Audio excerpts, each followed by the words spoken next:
Quero convidar você, querido, a abrir a sua Bíblia, a palavra do nosso Deus, em Apocalipse, capítulo de número 3, a partir do verso de número 14, a igreja de Laodiceia. Até aqui estudamos sobre as igrejas, começamos o livro de Apocalipse, vamos seguir no livro de Apocalipse durante os próximos meses. Meu propósito é estudar todo o livro de Apocalipse desse ano de 2024, versículo por versículo, a palavra do Senhor aos nossos corações. Então, vamos juntos. E a pergunta de Deus para você nessa noite é: qual a sua temperatura? Qual a temperatura que você tem para o Senhor? Como Ele te vê nesta noite? Ele te vê como morno, Ele te vê como frio, Ele te vê como quente? Nós estaremos buscando ao Senhor, nesta palavra, alguns princípios para o nosso coração. Antes de lermos a palavra do Senhor, quero te convidar para amanhã. Eu estarei fazendo uma live de oração, através do meu Instagram, Marcos Vinícius Petrucci, com alguns líderes aqui da PIBJC, em prol daqueles irmãos lá da região atingida. Então nós vamos juntos orar e clamar ao Senhor, para que Deus nos mostre, nos revele alguma forma de podermos ajudar mais além das nossas ofertas. Então amanhã, 7h30, temos uma live de oração para clamarmos juntos, por muitos motivos, clamarmos por sua vida. Ali você pode colocar o seu pedido e clamar ao nosso Deus. Vamos juntos orar ao nosso Deus. Vamos então ler a preciosa palavra do Senhor. Eu leio na NVI, sobre a igreja em Laodiceia. Ao anjo da igreja em Laodiceia escreva isto: o Amém, a testemunha fiel e verdadeira, aquele que tem autoridade sobre toda a criação de Deus, diz o seguinte: eu sei o que vocês fazem, e sei que vocês não são nem frios, nem quentes. Quem dera vocês fossem ou frios ou quentes. Assim, porque vocês são mornos, e não são nem quentes nem frios, estou a ponto de vomitá-los da minha boca. Pois vocês dizem: nós somos ricos, temos de tudo, e não precisamos de nada. Mas na realidade vocês nem sabem que estão nus, e que são miseráveis, infelizes, pobres e cegos. Eu os aconselho a comprar de mim ouro refinado pelo fogo, para que vocês de fato fiquem ricos. Comprem também roupas brancas para se vestirem, a fim de que a sua vergonhosa nudez não apareça. Comprem ainda colírio para os seus olhos, para que vocês possam ver. Eu repreendo e disciplino todos aqueles que amam. Sejam, pois, dedicados e mudem a sua forma de pensar e de viver. Escutem, eu estou à porta e bato. Se alguém ouvir a minha voz e abrir a porta, entrarei em sua casa e comerei com ele, e ele comerá comigo. Aquele que vencer, eu darei o privilégio de se sentar comigo no meu trono, assim como eu também venci e me sentei com o meu Pai no seu trono. Aquele que ouve, obedeça ao que o Espírito diz às igrejas. Amém, queridos? Até aí temos lido a preciosa palavra do Senhor. Eu me lembro de alguns anos receber na minha casa a minha sogra. E quando nós recebemos a sogra em casa, nós preparamos o melhor. Amém? Não é verdade? Sogra é um assunto seríssimo, e nós precisamos receber bem a sogra. E eu me lembro que lá em casa nós tínhamos o costume de fazer café apenas na cafeteira elétrica. E a minha sogra já havia estado conosco alguns dias, até que ela, ousadamente, ela teve a coragem de dizer: não se faz café quente nessa casa? Eu assustei, porque eu não posso deixar a minha sogra triste. Afinal de contas, ela gerou a minha amada. E eu disse: não está bom, o que aconteceu? ela disse: eu gosto de café pelando. Eu quero aquele café que é feito com coador de pano. Eu não sei como é feito o café na sua casa, mas a partir daquela atitude, eu fui ao mercado e comprei um coador de pano. E aquela palavra dela foi uma exortação ao meu coração. A partir dali eu mudei. Nunca mais fizemos café um pouquinho quente. Passamos a fazer um café pelando. Um café que realmente vale a pena tomar, sentir o cheiro. Porque o café da cafeteira, a cafeteira elétrica, ele fica frio rápido. E foi interessante porque a Larissa começou a aprender a gostar de café. E ela também gosta do café pelando. Mudamos o costume através daquela atitude. Quando o Senhor ele olha para a igreja de Laodiceia, o Senhor está olhando para essa igreja e vendo-a com aqueles olhos como chama de fogo, que penetra, que vasculha, que perscruta o interior das almas. Assim como ele via a igreja de Laodiceia, ele vê hoje o seu coração, ele vê a sua mente, ele vê as suas ações, as suas motivações. Ele vê o quão saboroso aquilo que você fala é no paladar daqueles que estão ao seu redor. Ele percebe se a sua fala, os conteúdos, porque a boca fala do que o coração está cheio, diz a Bíblia. Ou seja, os lábios são reveladores dos conteúdos do nosso coração. E o Senhor está medindo como um termômetro qual a temperatura da sua alma. Se você tem aquela fé que é circunstancial, se você tem aquela fé que depende dos momentos para então estar feliz com o Senhor. Uma das coisas que eu aprendi lendo as bem-aventuranças é que as bem-aventuranças não tem nada a ver com o fato de você ser feliz para ter a felicidade para si. O conceito de Jesus de felicidade não depende da circunstância. O bem-aventurado é o misericordioso, porque alcançará misericórdia. Mais do que feliz, na ótica de Jesus, é aquele que tem virtudes. É aquele que coloca em prática as suas virtudes. Então, quando eu olho para essa igreja, algumas coisas vêm à minha memória, e eu quero falar de alguns dados históricos aqui da cidade de Laodiceia. Bem, esta igreja ali inicia com o próprio apóstolo Paulo. É bem sabido que o apóstolo Paulo, quando passa nos idos de 60, por aquela região da Ásia Menor, especialmente Colossos, Laodiceia, Éfeso, um poderoso avivamento acontece ali e ele é descrito no texto de Atos, capítulo de número 19.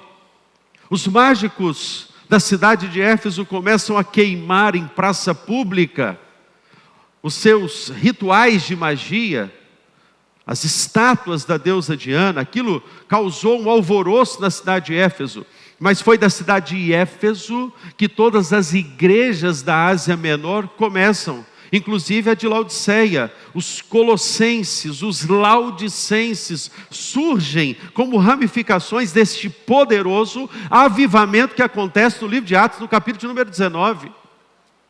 Então, ela inicia com o apóstolo Paulo.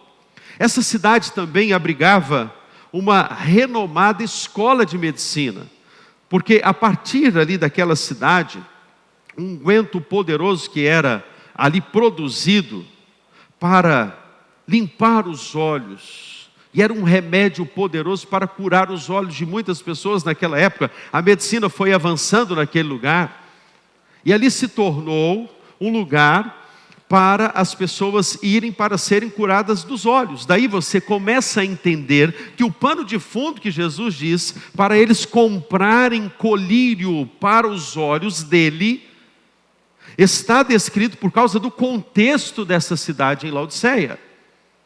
O centro da medicina estava ali, o centro dos olhos. E é muito interessante porque não só isto, ela estava localizada perante a duas cidades, e Hierápolis e a cidade de Colossos. E essa cidade, Laodiceia, ela não tinha água própria. Hierápolis foi conhecida como uma cidade que tinha as águas quentes. Laodiceia ficava justamente no meio. E Colossos foi conhecida como a cidade das águas frias.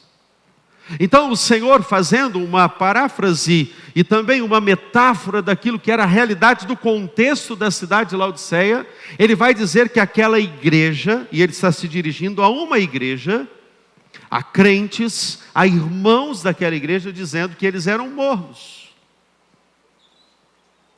Por essa razão, queridos, pegando nesse contexto, aquele lugar também era um lugar que era um centro de águas termais.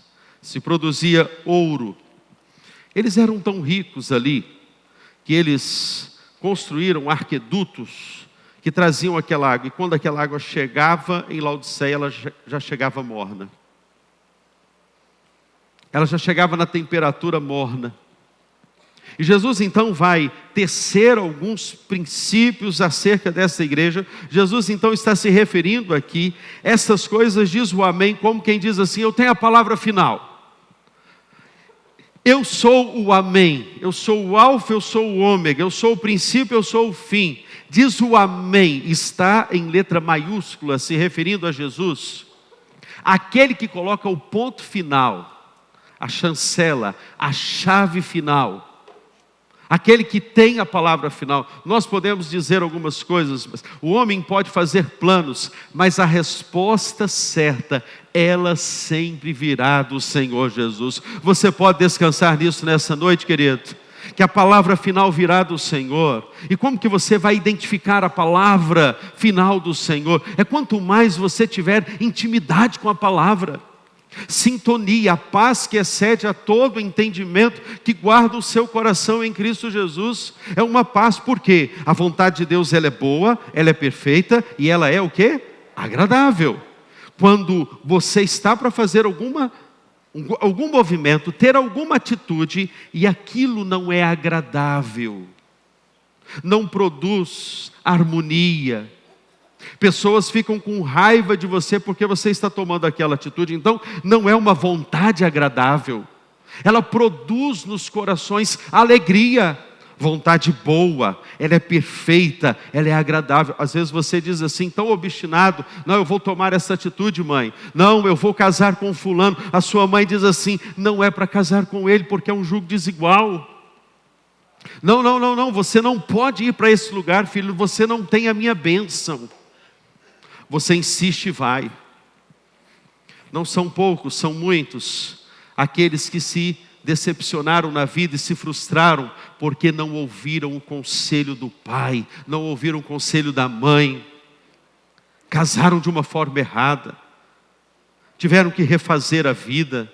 Talvez está solitário, talvez está decepcionado, está frustrado, não confia mais em ninguém. Por quê? Por causa da sua decisão. Mas graças a Deus, porque a igreja do Senhor é um hospital, está aqui para curar os enfermos. A igreja do Senhor está aqui e o Senhor não despreza ninguém. Não é aquela atitude que você tomou no passado que o Senhor vai te acusar, porque Deus não é um acusador. A igreja não é um tribunal, a igreja é um hospital. A igreja é um lugar de sermos curados. Champlin, um comentarista do Apocalipse, vai dizer que ali era um lugar de um centro bancário da época. Por isso que Jesus, ele vai tecendo os comentários e vai dizendo que eles eram mornos. Vai dizer também que eles precisavam comprar da verdadeira riqueza, o ouro que vinha do Senhor. O texto nos diz isso no verso de número 18: aconselho que você compre de mim o ouro refinado pelo fogo. Era muito comum naquela época, como em toda a Ásia Menor, muitos vendavais, muitos terremotos. E um terremoto, uma avalanche passou por aquele lugar, mais um terremoto naquela região. E aquela cidade não precisou pegar emprestado de recursos de ninguém, porque ali tinha um centro bancário com pessoas muito ricas. Eles mesmos reconstruíram Laodiceia. E eles se gabavam dizendo: nós temos os recursos. E o Senhor vai dizer: você é morno, você não é frio nem quente. Quem me dera você fosse frio. Porque há momentos que nós precisamos de algo que seja refrescante. Há momentos que nós precisamos de uma água refrescante. Mas há momentos que nós precisamos de algo para aquecer o nosso coração. E por isso Jesus vai dizer: quem me dera você fosse frio. Porque eu sei que há pessoas que nasceram com um propósito de ser uma água fresca para aqueles que estão no deserto da vida. Será que você se encontra assim nessa noite? Uma água refrescante? Ou talvez, querido, você está frio mesmo, porque você está frio e indiferente quanto ao Senhor. E Deus vai dizer: eu preciso que você aqueça o seu coração. Mas, então eu penso com você no primeiro princípio: influenciados ou influenciadores. O que Jesus vai denunciar do pecado daquela igreja é que eles se permitiram serem influenciados. Eles se permitiram, diante daquilo que estavam vendo na sociedade, aquilo foi trazendo frieza, mornidão no coração deles. Eles foram ficando o quê? Frios. Conformaram com os pecados. Eles foram aceitando a maneira como a sociedade vivia. Se tinha um show, podia ir para o show, não tem nada a ver. Não, pode tomar uma, não tem nada a ver, é só socialmente. Foram aceitando, se gabaram da prosperidade científica da época. E com isso o coração foi se esfriando. Gregório Friesel, no livro Liberando o Fluir do Avivamento, ele diz algo muito especial. Ele diz que lembre-se que se Deus abrir os seus olhos, jamais será para feri-lo, mas para ajudá-lo. Você encontrará a sua graça e sua gloriosa salvação. Livro Liberando o Fluir do Avivamento, de Gregório Friesel. Ele está dizendo que se Deus abrir os seus olhos, e você então ver a sua nudez, ver o seu pecado, como aquela igreja estava sendo desafiada a ver a própria nudez, é para ajudá-lo. O Senhor não está aqui para apontar os seus erros, mas Ele é um pastor amoroso, cuidadoso, que nessa noite quer estender a sua mão sobre a sua vida, te erguer, te levantar e te dizer: filho, mesmo que você esteve longe da minha presença, mesmo que você andou em caminhos que eu não aprovei, eu estou aqui, eu sou o amém, eu tenho a palavra final, então venha comigo. E Deus está chamando Laodiceia ali naquele primeiro século, mas Deus está chamando a sua noiva nessa noite também, para caminhar com Ele e sair de toda a mornidão e aquecer o seu coração e viver uma vida que vale a pena viver com o Senhor Jesus. Deus chama a sua noiva. Segundo princípio que eu quero extrair aqui: vença o inimigo chamado depois. A mornidão nos leva a isso. Conhece esse inimigo chamado depois? Amanhã eu faço. Amanhã eu leio a Bíblia. Amanhã eu oro com o meu filho. Amanhã eu digo para ele o que ele precisa ler na palavra de Deus. Amanhã eu faço o meu culto doméstico. Amanhã eu mando a mensagem. Amanhã eu oro com o meu RI. E a gente vai se submetendo ao inimigo depois. Os nossos olhos vão ficando fechados. Precisamos que o Senhor coloque o colírio santo sobre os nossos olhos e abra os nossos olhos para perceber o nosso mundo ao redor. Precisamos que o Senhor nos dê, como cantamos e como está no texto bíblico, vestes brancas. Muitas pessoas têm essa dificuldade de romper com velhos hábitos, de romper com velhos ciclos. Deus está te dizendo nessa noite assim: quebre o ciclo, rompa com a procrastinação, rompa com o inimigo depois. Amanhã eu faço, depois de amanhã eu faço, depois, e vai ficando para depois. E aí Deus está te chamando para abrir os seus olhos. Em 1647, em Paris, naquela região mais próxima ali a Nimes, um médico fez a primeira cirurgia de transplante ocular da história, em um homem chamado Angel. Vicente de Argent, ele faz a primeira cirurgia de transplante do globo ocular. E é interessante, porque a história vai dizer que aquele rapaz chamado Angel, quando teve os seus olhos abertos, ele então viu o mundo e achou o mundo horroroso. Porque ele esperava que a atitude das pessoas, os movimentos, as ações que ele estava agora passando a enxergar, seria um mundo melhor. Então ele entrou na justiça e no tribunal de Paris, ele então levou a causa até a justiça e o tribunal de Paris, para que ele então revertesse aquela cirurgia. O caso chegou até o Vaticano, e Angel ganhou a causa, revertendo, porque aquilo que ele passou a ver da sociedade que lhe cercava, do mundo que lhe cercava, não era algo bonito. Dali surgiu o título da frase: o pior cego é aquele que não vê. O pior cego é aquele que não vê, é que não quer enxergar. E Deus está dizendo para nós nessa noite que Ele quer que você enxergue, que os seus olhos sejam cristalinos, limpos, sem catarata espiritual, sem a miopia espiritual.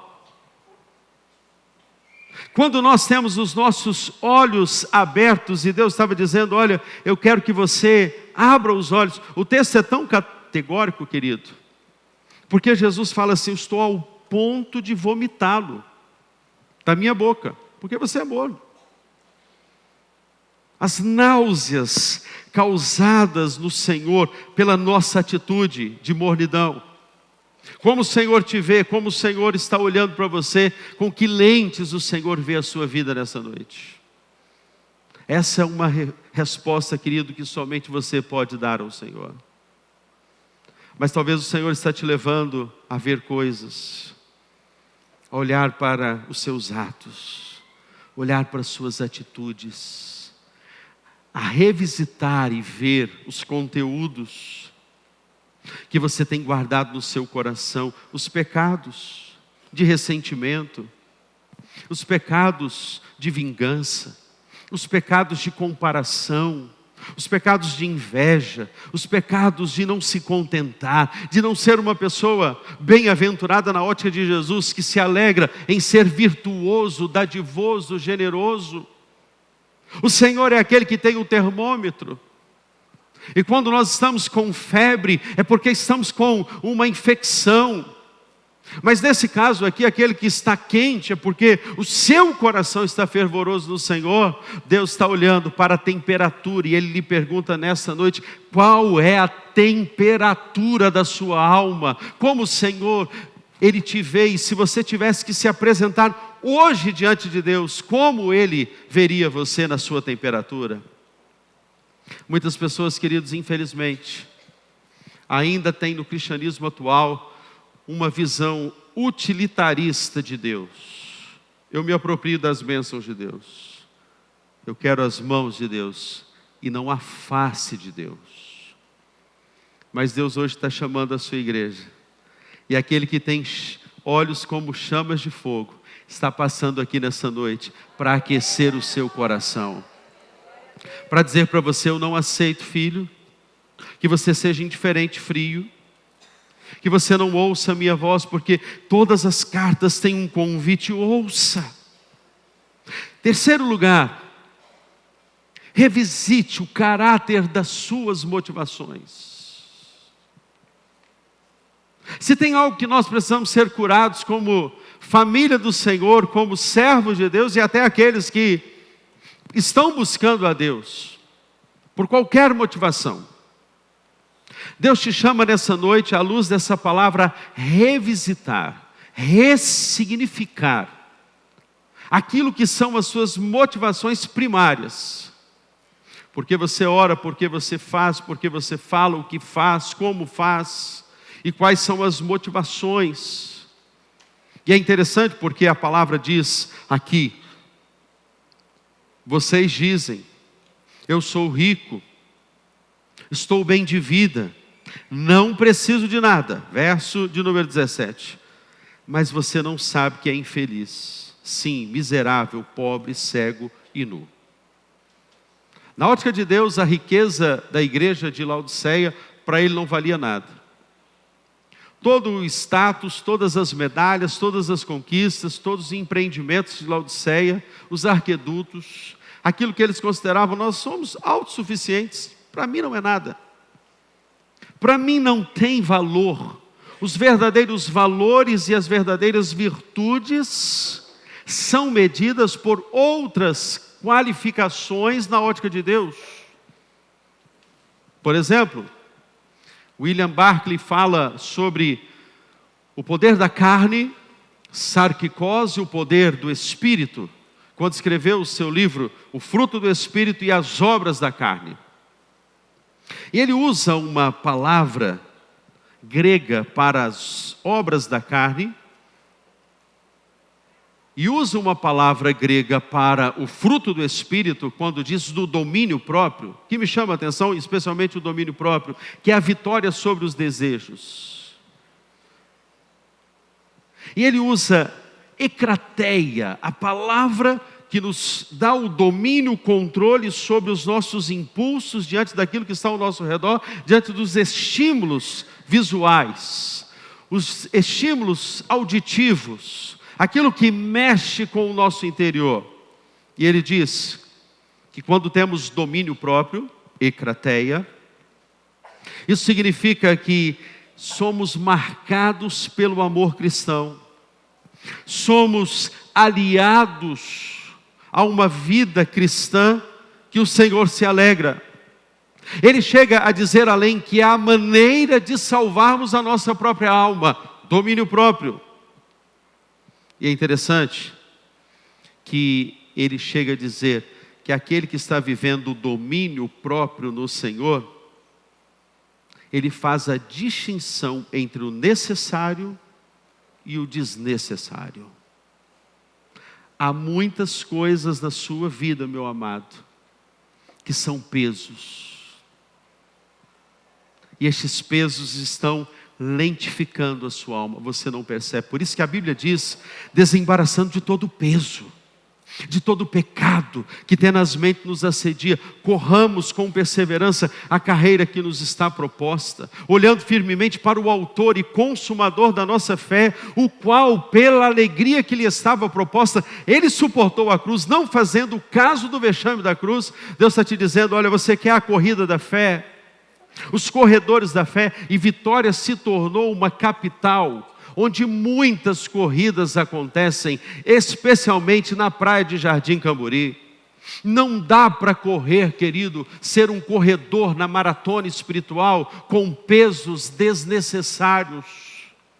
Ontem eu estava passando, vindo de um casamento que eu fiz pela orla de Jardim Camburi, o trânsito parado, e eu fiquei observando algumas pessoas correndo velozmente, pessoas que estavam com muita sede de chegar ao pódio, outras pessoas lentamente corriam, não importa qual é o seu compasso, não importa qual é o seu tempo numa corrida, mas você sabe que se você levar pesos desnecessários, você não vai conseguir chegar lá na reta final, e o Senhor quer que você chegue lá como mais do que vencedor. Louvado seja o nome do Senhor Jesus. Tire os pesos desnecessários. Quais são os pesos da sua existência e na sua vida que estão lentificando a sua história? Não é o que se tem que determina aquilo que é a verdadeira felicidade. Há um momento que o apóstolo Paulo Escrevendo aos Efésios, eu gosto muito deste texto, de Efésios 1, verso 18 e 19, ele diz assim: oro também para que os olhos, olha o que Paulo vai dizer, eu oro também para que os olhos do coração de vocês sejam iluminados. Eu gosto dessa expressão de Paulo, em Efésios 1, verso de número 18, eu quero que os olhos de vocês, os olhos do coração sejam iluminados. Por que Paulo fala isso? Talvez ele esteja conectado com Provérbios 4, 23, por quê? Porque sobre tudo que se deve guardar, guarde o teu coração. Por quê? Porque dele procedem as saídas da vida. Deus está olhando agora as motivações do seu coração. Deus está olhando por que você compra isso ou aquilo, por que você faz isso ou aquilo. Ele está olhando para você, está querendo uma limpeza nos seus olhos nessa noite. Você sente isso nessa noite? O Senhor querendo limpar os seus olhos nessa noite. O Senhor querendo limpar o seu coração, limpar as suas motivações. Ah, igreja de Laodiceia, eu tenho a temperatura ideal para você. Eu quero que você entenda isto. Quarto princípio: invista em valores eternos. O texto diz: compre de mim ouro refinado. A maior riqueza, os valores, as virtudes são denominadas como os princípios baseados em conceitos morais e éticos. Compre de mim o ouro refinado. Ouro, valores, virtudes, padrões. Compre de mim o colírio, diz o texto, já que ela se gabava tanto do ouro e se gabava tanto do colírio que eles produziam naquela época, um unguento poderoso que era medicinal. Compre de mim o verdadeiro colírio, diz o texto. A visão, a maneira correta de você não só ver, mas você enxergar, ir além, perceber. Meu irmão, talvez, querido, você não está percebendo. O inimigo está entrando numa área da sua vida, em um pensamento, através de um estímulo visual. Ele está tocando numa área frágil da sua existência.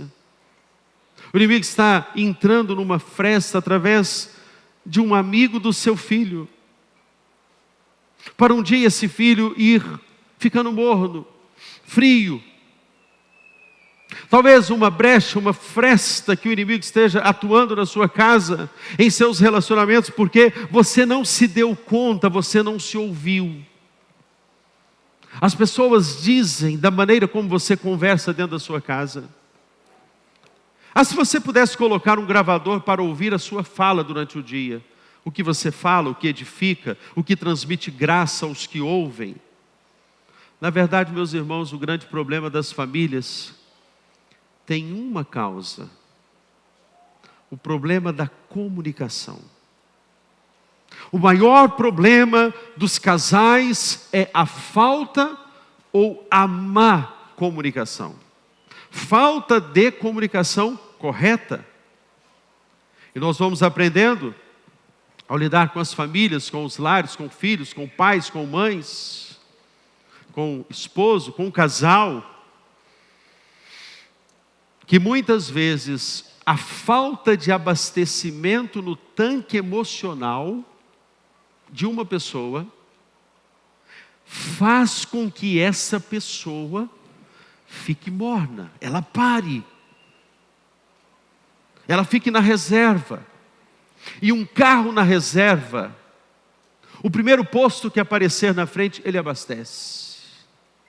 Isso leva a não ser seletivo, porque é exatamente assim: se o seu carro estiver na reserva e você perceber que há um posto, independente da bandeira, você vai abastecer.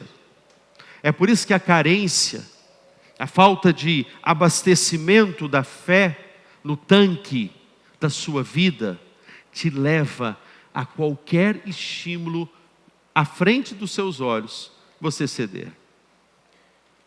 Como é que Deus está vendo a temperatura do seu coração e da sua mente nessa noite? Aquele que mede e vai lá com o termômetro, diz: não, eu estou vendo que você é um crente, nominal. É um evangélico não praticante. Já ouviu essa? Um evangélico não praticante. Você é evangélico, mas eu não vejo as suas obras, eu não vejo a sua vida. O que me toca neste texto, queridos, de Laodiceia, é justamente porque Jesus foi trancado do lado de fora da igreja. Veja comigo, a palavra do Senhor nos diz que Jesus estava batendo a porta. Aqui não é de um coração que não se rendeu ao Senhor Jesus, é de uma igreja. Jesus está do lado de dentro da sua vida, da sua casa, ou Ele está batendo, está trancado do lado de fora? Eis, verso de número 20, que estou à porta e bato. Aquele que abrir, eu entrarei. Eugênio Peterson traduziu como: eu entrarei para jantar com você. E quando Jesus, Ele diz, eu vou entrar, Ele está dizendo para você assim: eu entro, mas eu quero arrumar algumas coisas dentro dessa casa. Eu quero tirar os tapetes, a poeira, os pecados que foram sendo colocados debaixo do tapete, porque enquanto você coloca pecados debaixo do tapete da sua existência, o Senhor não trata, e vão ficando ali, vão criando uma cauterização no seu coração, e a água da vida bate, mas ela não penetra, você continua o mesmo. Vem domingo, vem outro domingo, vem segunda, terça, quarta, você é o mesmo. E Deus está te dizendo assim: eu quero bater, eu quero te ajudar a arrumar a mesa, porque eu quero cear com você nessa noite. Eu quero estar com você, eu quero ter um momento de comunhão, um momento de adoração junto com você. Eu quero entrar dentro dessa casa, eu vou lá no quarto, naquele quarto onde não tem nada de intimidade, não tem nada de secreto. Estou batendo a porta, eu quero entrar. Alguém nessa noite que quer dizer para Deus assim: Senhor, pode entrar. Senhor, eu preciso que o Senhor entre. Mexa, faça, Senhor, uma limpeza na minha casa, na minha existência espiritual. Faça uma limpeza na minha mente, faça uma limpeza no meu coração, faça uma limpeza, Senhor, nos meus relacionamentos, faça uma limpeza nas minhas motivações. Eu quero entrar. Eu estou à porta e bato. O que impede Jesus de entrar? Quero que você olhe essa lista de pecados. Talvez, querido, o orgulho. Se você não der nomes aos pecados, eles não serão tratados. Gente, a natureza da criança já é orgulhosa. Você diz para a criança: não suba aí. Ele sobe. Talvez, querido, você esteja ainda intercambiando com o pecado na questão da justiça própria. Porque você pensa meritoriamente. Você pensa que é pelo esforço. A ideia ortodoxa romana de mérito. Eu faço isso, Deus fica alegre comigo, então eu compenso na balança da fé dos meus pecados. Talvez seja, querido, uma questão da autossuficiência. Você não te conhece. Veja, uma visão incorreta de si mesmo levou a igreja a receber só exortação. Essa é a única igreja das 7 igrejas que recebe só exortação. Essa é uma igreja que não recebeu nenhum elogio de Deus. Uma visão incorreta de si te leva à mornidão, ressentimento, falta de perdão. Irmãos, como eu tenho visto nessa sociedade pessoas com dificuldade, primeiro de se auto-perdoar, de não aceitar a graça. Talvez aí resida muito dos seus problemas. Você não aceita o perdão de Deus. Hoje, o médico dos médicos, que tem o colírio certo, aquele que tem vestes novas porque Laodiceia, independente de produzir a lã mais importante da Ásia Menor, por isso Jesus vai dizer: eu tenho vestes brancas para você, compre de mim vestes brancas. O Senhor está aqui nessa noite para cobrir a sua nudez, para cobrir aquilo que ninguém pode ver, mas o Senhor vê, o Senhor conhece, o Senhor percebe. Talvez, querido, a falta de perdão tem levado você a não liberar sobre aquele que é o seu ofensor a graça do Senhor.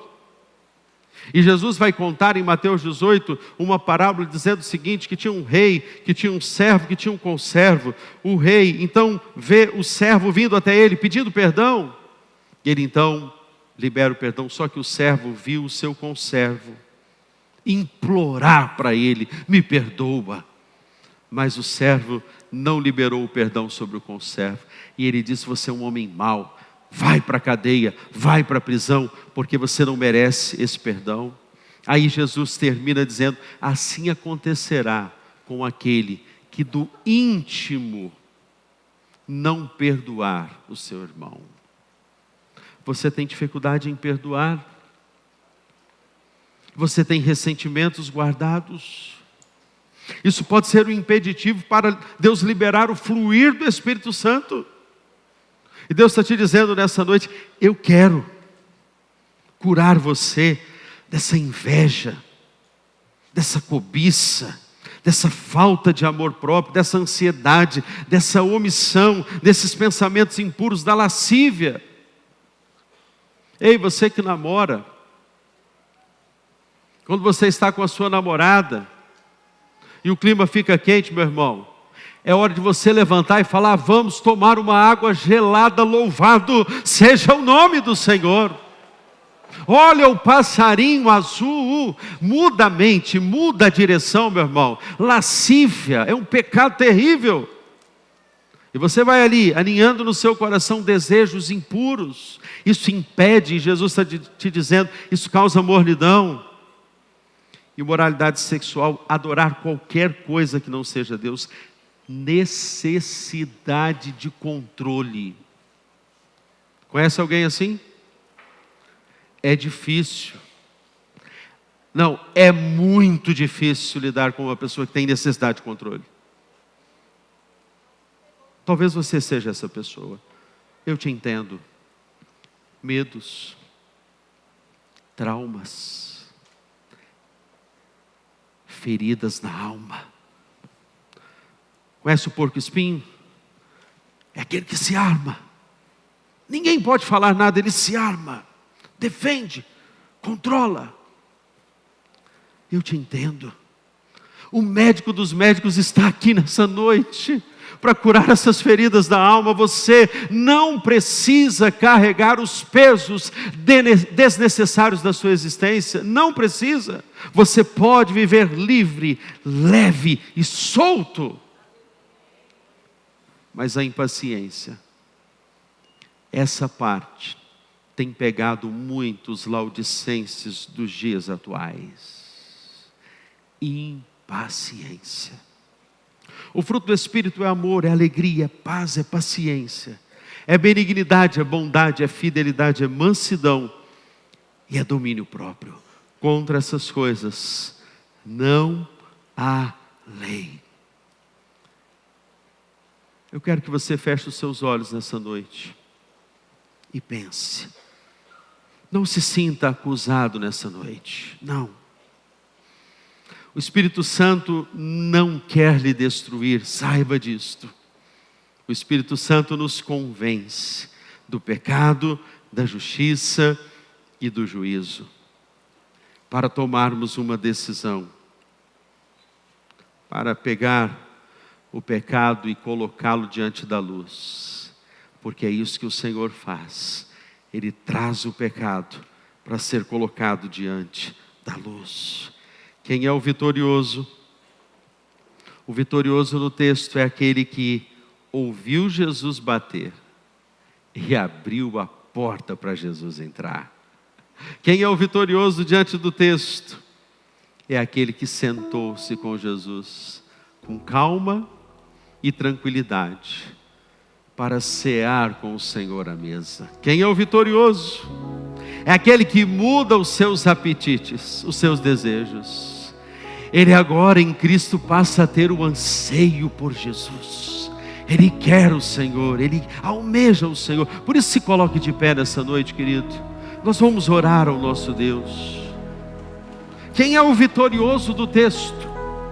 O vitorioso do texto é aquele que agora abre os seus olhos espirituais e deixa que o colírio da graça seja derramado sobre as percepções, sobre aquilo que você não enxerga, sobre aquilo que você não vê. O pior cego é aquele que não quer ver. Ele tem olhos, mas não se vê, não se lê.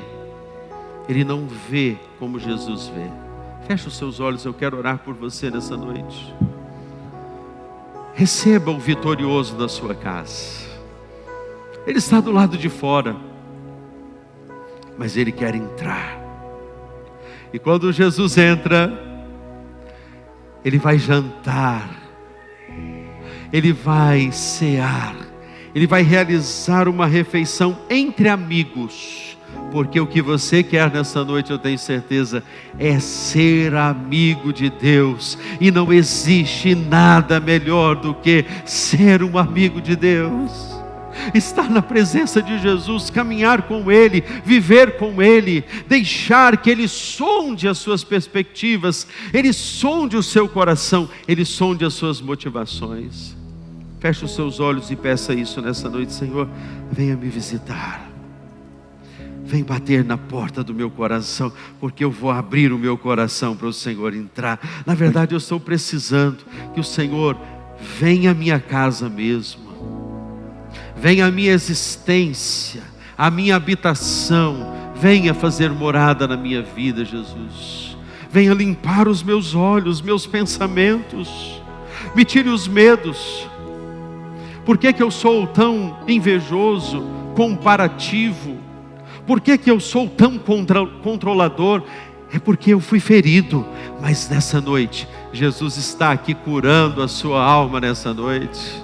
Feche os seus olhos, nós vamos orar. Pai, nessa noite, o médico dos médicos, o Senhor dos senhores está aqui. O Deus que sonda a igreja. O Senhor que mede a temperatura da igreja. O Senhor que mede, não pelo culto que celebramos aqui, mas pelo estilo de vida, uma vida de adoração, uma vida amanhã, como nós vamos acordar, como nós vamos lidar com o Senhor. Venha nos medir, venha mensurar, Senhor, venha nos dar a visão correta de nós mesmos, quem somos. Limpe, Senhor, os nossos corações, limpe a nossa mente, faça morada na casa daquele que precisa agora ser curado de toda ferida, de toda dor, de toda falta de perdão, de toda falta de amor próprio. Eu declaro que essa vida vai se amar, porque o Senhor pagou o preço por essa vida naquela cruz do Calvário, e o Senhor ama todos que estão aqui nessa noite, e o Senhor quer levar essas vidas para o teu trono de glória. O Senhor virá, e o Senhor diz: eu entrarei na sua casa, cearei com Ele, e Ele comigo. Ao vencedor eu darei o direito de sentar-se comigo no meu trono, assim como também eu venci. Eu me sentei com meu Pai no seu trono. Quem tem ouvidos, ouça o que o Espírito diz às igrejas. Vamos orar. Pai, nessa noite, venha, Senhor, venha sobre esta vida. Você que está pedindo isso a Jesus, eu preciso que o Senhor venha ao meu coração, fazer morada, transformar o meu ser, me dar uma nova vida, um novo sentido. Eu preciso do vitorioso em mim, para me dar norte e direção. Eu preciso da cura do Senhor sobre a minha vida. Se você precisa disso nessa noite, erga sua mão bem alto onde você está. Erga bem alto, dizendo para Jesus: Jesus, eu preciso disso, Jesus. Deus abençoe, Deus abençoe a sua vida, Deus abençoe a sua vida, Deus abençoe. Jesus, o médico que tem o colírio para abrir os seus olhos nessa noite, está aqui. À medida que você está com a mão erguida, dê um passo de fé. venha a esse altar. Enquanto nós estivermos cantando, você vai colocar aqui no altar toda falta de amor próprio, toda justiça própria, tudo aquilo que te sentenciou, te escravizou, te algemou nas cadeias infernais da acusação, da justiça própria, dos méritos próprios. Venha, Jesus, pode vir. À medida que você está dizendo para Jesus: Jesus, entra na minha casa, entra na minha vida, entra na minha história, faz uma limpeza, Senhor. Eu quero que o Senhor aspire o pó existencial, a sujeira existencial. Venha, médico dos médicos. Mas abra os meus olhos, abra os meus olhos, abra a minha mente. A igreja continua orando.